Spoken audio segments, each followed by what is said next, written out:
Hey everybody, I'm back. This is another installment to the Alex Ross poster book from Marvel Comics. Just beautiful artwork. This is Captain America, and I have this one. There's the Captain America back there. I got Thor and Silver Surfer and Iron Man. So they're all very cool. And I'll leave in the comments below. I left it on all the other videos, the comments below, where you can pick up the standees and stuff like that, and you can get this poster book off of pretty much comic book stores or Amazon, where I got mine. But these standees come on another site for graphics and everything. They're really cool. They're life size and everything. So if you want those, I'll leave it in, like I said, the description below. But let's get reading about what Alex has to say about this very cool character. All right, let's see now. He says, Captain America, I believe that while there are multiple ways to portray Captain America in art, sculpture, or on film, there is also a core look that Jack Kirby created with his work that gets lost with too much reinterpretation. Okay? Cap's costume is one of the purest in comics history. The effect of short sleeves, blue at the top with white arms, feels subconsciously like a figure who is ready to do hard work, having rolled up his sleeves for the task ahead. See, Alex thinks it through and everything. The striped midriff uses the element of the United States flag to well-balanced positioned on his body. Okay, his shield revised from triangular in shape to round, which is very cool, is one of the most recognizable items in popular culture. Distinctive elements like his flared buccaneer and pirate-style boot cuffs grant a dramatic weight to his lower body. See, there's the shield and everything. Very cool. And there's the buccaneer boots. That is very cool, too. I always wondered about that. Like, I like to see when they have the grips on the bottom, everything. It seems like he would be slipping around and everything, instead of having like grips on the bottom of his shoes, boots and everything. Let me see. Now it says distinctive elements in his flared buccaneer or pirate-style boot cuffs grant a dramatic weight to his lower body. So that says, indicating how his grounded form uses his feet on equal par to his fist. Okay, the classic winged mask is a point overthought in modern times. There it is. Where the instinct is to streamline the head by covering his exposed ears and flattening the wings. I feel that it is an essential part of this particular silhouette to see the wings and ears poke out. Okay. That's what he's thinking. It is cool. Okay. And I do my best to render the strength of that visual every time I paint him. I feel that the original costume is perfect as is, so to aid in this perspective, I used a modified sculpture to pose, which I painted to imitate the dark navy color of the true American flag. Okay, the traditionally brightly hued costume, deepened in tone, makes for a more credible figure that one can picture in action.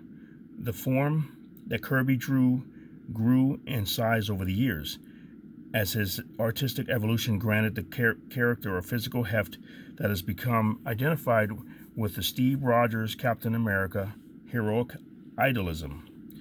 The effect of a cap wearing a light chain mail isn't meant to add bulk, but to simply define and protect his chest. That's cool. I like how he does that. Used to like to do with Aquaman and Namor and everything. So, and that star looks cool on his chest. Okay, I reasoned that he would have a leather mask, form-fitted to his very expressions, have weathered it over time. Okay, the need for a helmet and body armor is an encumbrance that would get in his way. Most of the greatest superhero designs represent the human body as a streamlined shape of naked muscle with color markings. Cool. This view has always presented our forms as the greatest weapons we have. Very cool. It looks very powerful. Okay, I'm trying to keep them into where I keep like the main characters all together, so I'm gonna get another one ready for you. Just a second. Okay, now we got Iron Man. Very cool there. Very powerful.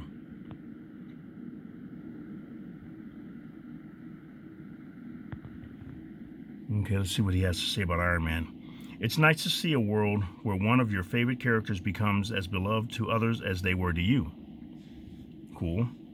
Iron Man was always in the top tier of most important Marvel heroes, as far as I was concerned, and even in the top 4. Cool.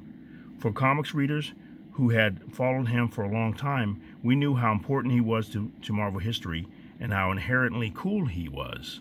Cool. Iron Man was one of my favorite characters to read about and to draw.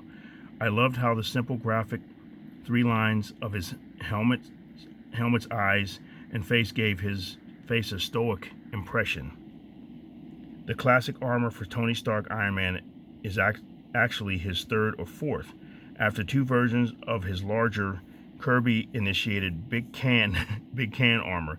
Steve Ditko stepped in to design a sleeker, form-fitting armored costume that made him look more like a traditional superhero. Yeah.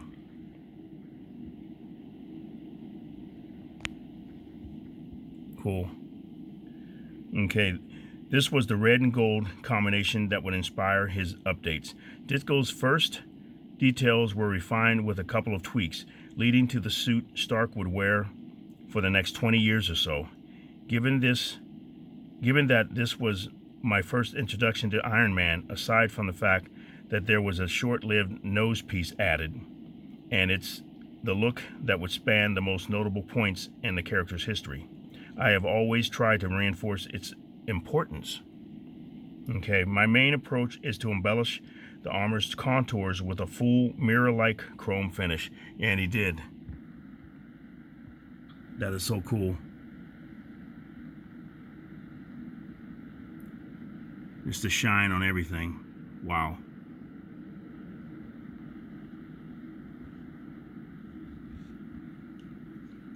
Let's see. I based my work on a prop helmet I sculpted that was chrome plated and red and gold to use for jobs just like this one. The ink squiggles that artists like Kirby and Bob Layton used to indicate a reflective surface on Iron Man inspired this approach. Very cool. All right, let's find another one here. Hey, I dug through my boxes. I just wanted to show you some different comic book covers with Captain America that Alex did. This is very cool. He's talking about the wings and everything, and his ears out. And then this one over here, Captain America #0. Really cool. You see the Buccaneer boots. I thought those were cool just to show you. Let me pause it. And here I wanted to show you with Iron Man, just these other covers that he did, snapshots. Really cool. You see the eyes and the reflection and everything he's got in there. And then this was from Iron Man #8. Look at the reflection in there. How cool that is. Another reflection there in the eye.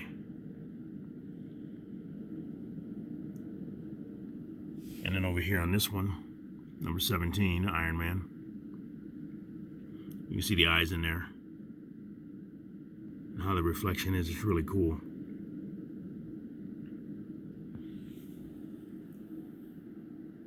Nice covers. And then this last one here I want to show you. I just picked this one up. Just beautiful. Iron Man #25, and you see the eyes in there. Look at all the detail, the buildings and everything. Wow.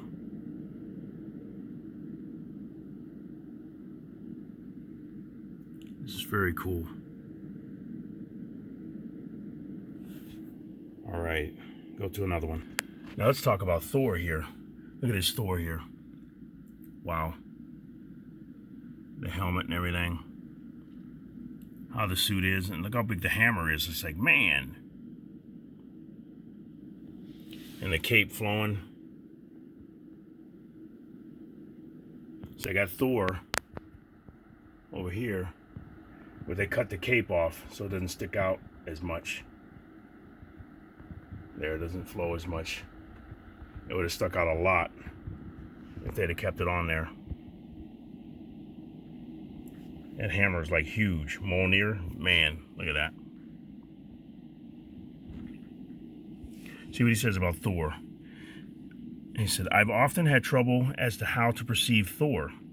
When I learned as a child about the classic mythological description of him with red hair, wow, you see he's got, Jack changed him a lot, a beard and an iron glove, I wondered why that information didn't match the Marvel Comics interpretation. Me too when I first saw it. As it turned out, Jack Kirby had illustrated various stories with the original God figure throughout his career before, and much of that looked like the established legend. Okay, with Marvel's burgeoning lineup, Kirby and Stan Lee may have decided on a new approach that felt like a sort of superhero Viking.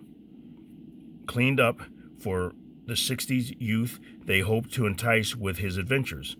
Whatever the logic, it worked. The abstract disc that represented ancient armor on Thor became something of a brand insignia. His leg straps read less as leather crisscrossing as they held up his boots, sandals, but more as textured markings. You like that down there? And all those discs and everything. Those are cool. Okay. The winged helmet and cape were not authentically Viking per se, but they made his divinity that much more indisputable. Cool. It does look cool. Okay. Thor was the regal superhuman from a fantastic land far away. As a kid, I often thought he needed a grit added to him, which has since been conveyed by the many artists who have portrayed him with a beard. As I look back on Kirby's historic establishing run on Thor's book, I see more clearly now what the character embodied. Thor was the flamboyant cipher of our greatest noble qualities made flesh.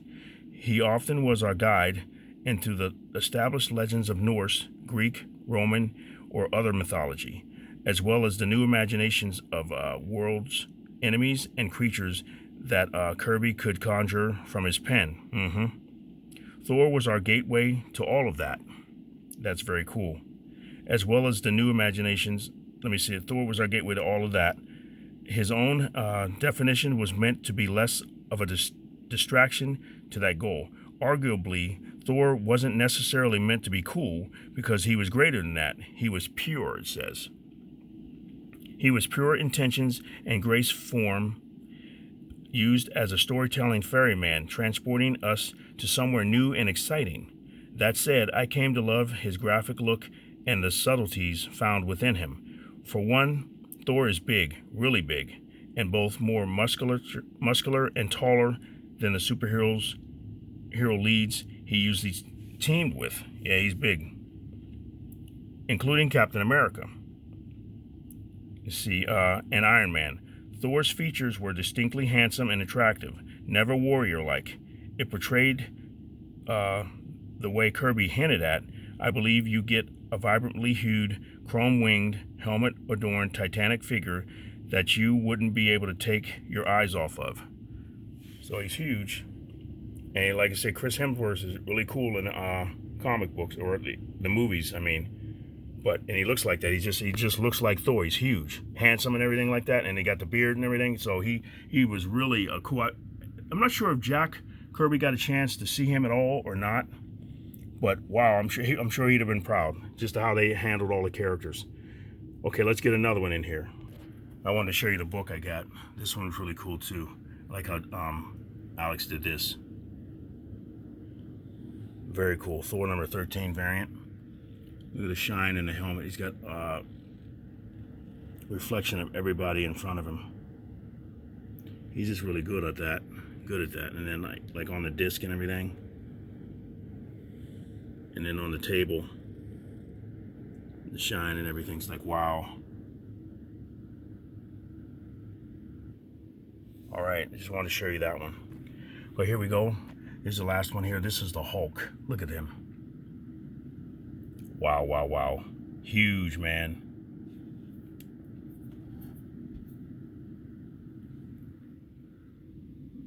The eye. Okay. Huge. Okay, now what does he say about the Hulk? It says, the signature muscle-bound, mutated body shape that Jack Kirby gave to characters is embodied by his design for the Hulk. The actual proportions of his figures, when done this way, look more like infants with muscular definition. The way of creating a bulky frame with enlarged fists and feet and shortened limbs become a popular staple in comics, where the strongest adversaries were often depicted in this manner. The good monsters like the Hulk and the Thing made this style fit for heroic identification. So you got the short arms and everything, but he's huge, and the big giant fist and the big feet. Okay. See, in my years of drawing the Hulk, I've attempted to do the enlarged brow and Frankenstein monster-like features that Kirby gave him during his time drawing the character. The hairline appearing like a disheveled mop wig sitting on top of a sloped and flat cranium exaggerated the effect of the Hulk having expanded outward from his Bruce Banner size without the placement of his features lining up right. Yeah. Given that the Hulk was first colored gray, then switched to green, I have always felt that the appearance of his skin color should be subdued and not the vibrant chartreuse green it sometimes comes across as. In developing my approach over time, I have directed others in sculpting full-size Hulk bust, but I eventually sculpted my own, basing it on the early Kirby comics. I used this as a photography model to study lighting and form for my paintings. So, because I remember seeing the Hulk heads that he has. Very cool. It's like, man. Yeah, he's got a little bit of hair on his chest and everything like Ruffalo. Hulk. Everything. And then the feet. Wow.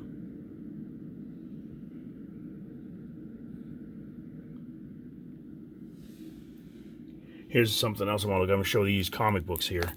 These are cool. I had more, but I couldn't find them all, but I grabbed these because these are cool.